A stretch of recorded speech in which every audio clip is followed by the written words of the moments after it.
6. Ethandune, the slaying of the chiefs.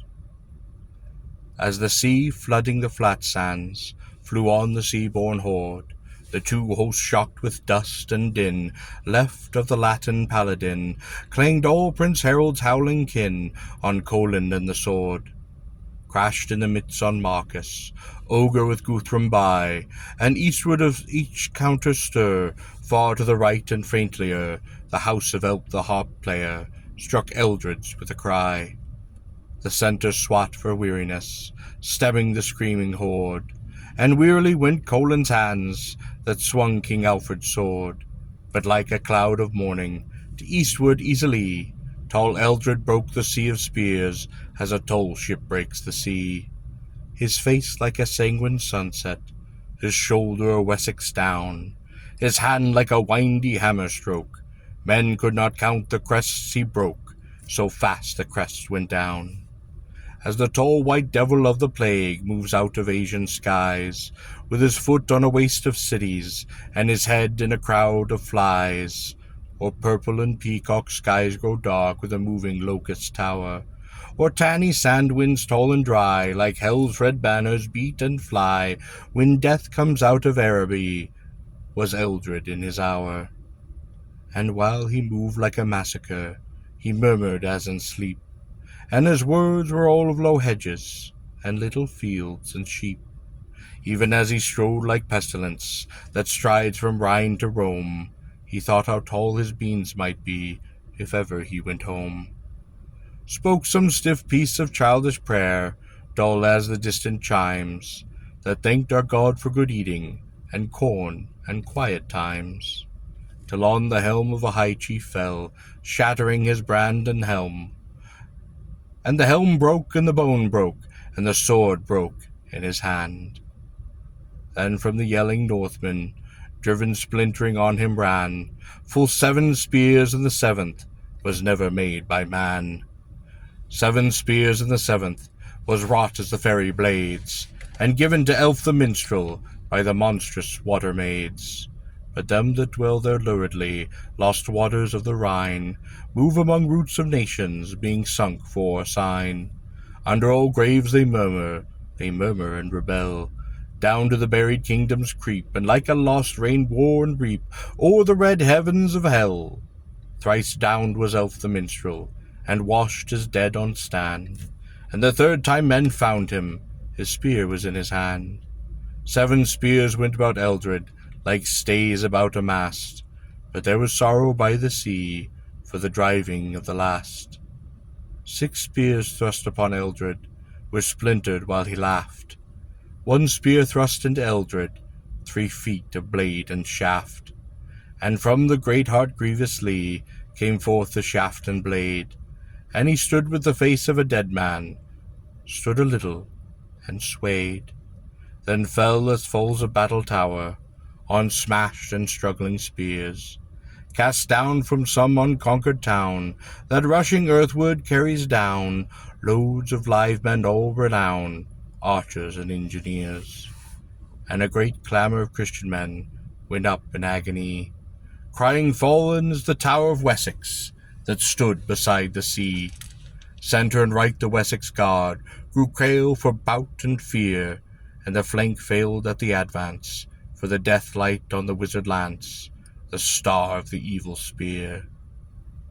"Stand like an oak," cried Marcus, "stand like a Roman wall. Eldred the Good is fallen, are you too good to fall? When we were wan and bloodless, he gave you ale enow.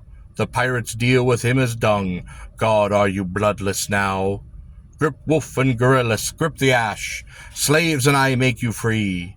Stamp Hildred hard in English land, stand Gurth, stand Gorliss, Gorwin stand, hold Halfgar with the other hand, Halmer hold up on knee. The lamps are dying in your homes, the fruits upon your bough, even now your old thatch smoulders, Gurth, now is the judgment of the earth, now is the death grip, now! For thunder of the captain, not less the Wessex line, leaned back and reeled the space to reel, as Elf charged with the Rhine-made spear, and roaring like the Rhine. For the men were borne by waving walls of woods and clouds that pass, by dizzy plains and drifting sea, and they mixed God with Glamoury, God with the gods of the burning tree, and the wizard's tower and glass. But Mark was come of the glittering towns, where hot white details show, where men can number and expound, and his faith grew in a hard ground of doubt and reason and falsehood found, where no faith else could grow. Belief that grew of all beliefs, one moment back was blown, and belief that stood on unbelief, stood up iron and alone. The Wessex crescent backwards, crushed as with bloody spear, when elf roaring and routing, and Mark against elf yet shouting, shocked in his mid-career. Right on the Roman shield and sword did spear of the Rhine maids run, but the shield shifted never, the sword rang down to sever, the great Rhine sang forever, and the songs of elf were done. And a great thunder of Christian men went up against the sky, saying God hath broke the evil spear, ere the goodsmen's blood was dry. Spears at the charge, yelled Mark amain, death on the gods of death. Over the thrones of doom and blood goeth God that is craftsman good, and gold and iron, earth and wood, loveth the laboureth. The flutes leap up in all your farms, the lamps in each abode. God of all good things done on earth, all wheels or webs of any worth, the God that makes the roof groweth, and God that makes the road. The God that heweth kings in oak, writeth songs in vellum, God of gold and flaming glass, confrigit potentius auricum, scortum gorilis gladium et bellium. Steel and lightning broke about him, battle, bays, and palm. All the sea kings swayed among, woods of the Wessex arms upflung, the trumpet of the Roman tongue, the thunder of the psalm. And midmost of the rolling field ran Ogre ragingly, lashing at Mark who turned his blow, and brake the helm about his brow, and broke him to his knee. Then Ogre heaved over his head his huge round shield of proof, but Mark set one foot on the shield, one on some sundered rock appealed, and towered 'bove the tossing field, a statue on a roof, dealing far blows about the fight, like thunderbolts a-roam, like birds about the battlefield, while Ogre writhed under his shield, like a tortoise in his dome. But hate in the buried Ogre was strong as pain in hell. With bare brute hand from the inside, he burst the shield of brass and hide, and a death stroke to the Roman side sent suddenly and well.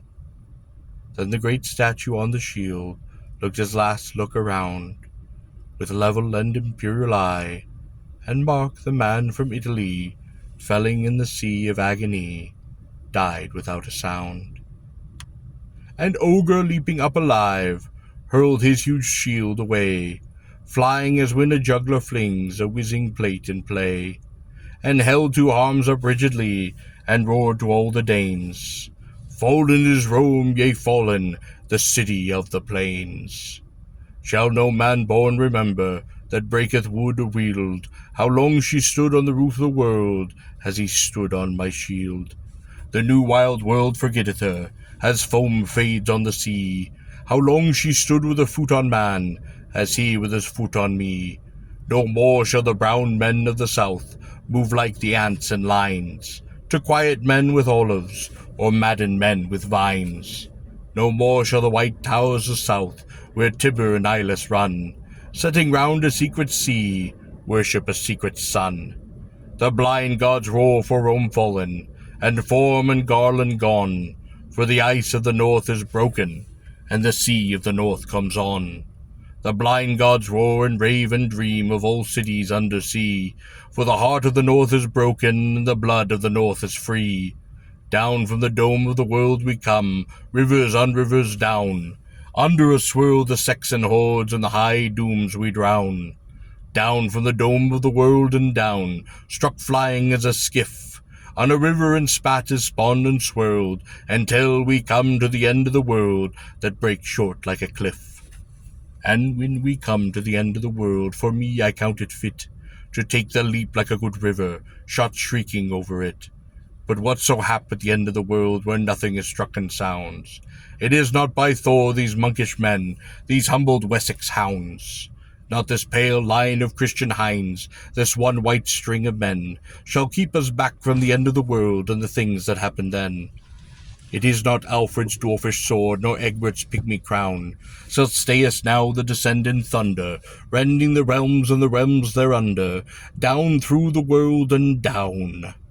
There was that in the wild man back of him, there was that in his own wild song, a dizzy throbbing, a drunken smoke, that dazed to death all Wessex folk, and swept their spears along. Vainly the sword of Colin and the axe of Alfred plied. The Danes poured in like a brainless plague, and knew not when they died. Prince Colin drew a score of them, and was stricken to his knee. King Alfred slew 67, and was borne back on a tree. Back to the black gate of the woods, back up the single way, back by the place of the parting ways, Christ's knights were whirled away.